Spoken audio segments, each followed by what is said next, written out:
Lubricant ব্যবহার করবেন না।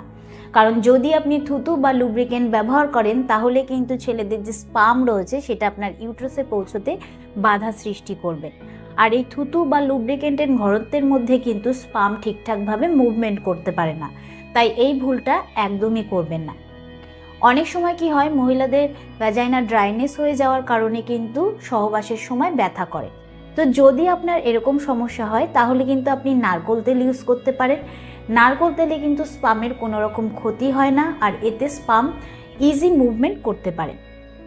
3 নম্বর ভুল হচ্ছে সহবাসের পর সঙ্গে সঙ্গে আপনি ওয়াশরুম বা প্রস্রাব করতে যাবেন না। যদি আপনি সঙ্গে সঙ্গে ওয়াশরুমে বা প্রস্রাব করতে যান তাহলে কিন্তু আপনার প্রাইভেট পার্টস থেকে বীর্য বেরিয়ে আসতে পারে, এতে কিন্তু প্রেগনেন্সির চান্স কমে যায়। তাই আপনি সহবাসের পর 10 থেকে 15 মিনিট বাদে কিন্তু আপনি ওয়াশরুমে যেতে পারেন বা আপনি আপনার নর্মাল কাজকর্ম করতে পারেন। আর 4 নম্বর ভুল হচ্ছে প্রেগনেন্সির জন্য যখন আপনি সহবাস করবেন তখন এরকম কোনো পোজে করবেন না যাতে বীর্য আপনার প্রাইভেট পার্টসে যেতে অসুবিধা হয়। প্রেগনেন্সির জন্য নির্দিষ্ট পোজ রয়েছে, আপনি কিন্তু সেই পোজেই করতে পারেন, যেরকম হচ্ছে মিশনারি পোজ। তো এটা করার জন্য কিন্তু প্রথমে আপনাকে শুতে হবে, তারপরে আপনার উপর আপনার পার্টনারকে শুয়ে করতে হবে। এই পোজটা কিন্তু প্রেগনেন্সির জন্য খুবই লাভদায়ক। এতে কিন্তু বীর্য আপনার প্রাইভেট পার্টসের খুব গভীরে যায়। তো প্রেগনেন্সির জন্য কিন্তু প্রতিদিনই আপনাকে করতে হবে, কিন্তু যদি আপনার প্রতিদিন করতে না ভালো লাগে তাহলে কিন্তু একদিন বাদে বাদে গিয়ে আপনি করতে পারেন। এছাড়া 5 নম্বর ভুল হচ্ছে কখনোই সহবাস করার সঙ্গে সঙ্গে আপনার ভ্যাজাইনা জল দিয়ে ধোবেন না।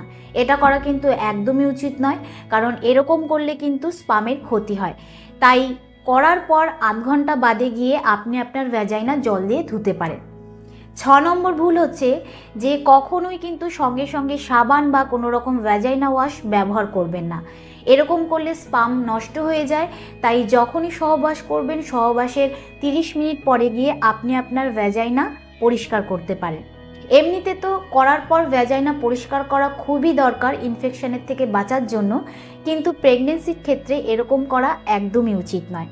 আর লাস্ট 7 নম্বর ভুল হচ্ছে একদমই টেনশন করা যাবে না। যদি আপনি প্রেগনেন্সি প্ল্যান করছেন তাহলে নিজেকে রিল্যাক্সে রাখুন, স্ট্রেস ফ্রি রাখুন, আর এক্সট্রা চাপ একদমই নেবেন না। আর ছেলেদেরকে বলবো আপনি আপনার ওয়াইফকে সবসময় খুশি রাখার চেষ্টা করুন, এটা খেয়াল রাখবেন যাতে তার কোনো কথায় খারাপ না লাগে, আর যতটা পারবেন তার সাথে সময় কাটান। আমি আশা করব যে ভিডিওর দ্বারা আপনি উপকৃত হবেন। ভিডিওটা কীরকম লাগলো অবশ্যই কমেন্টে জানাবেন।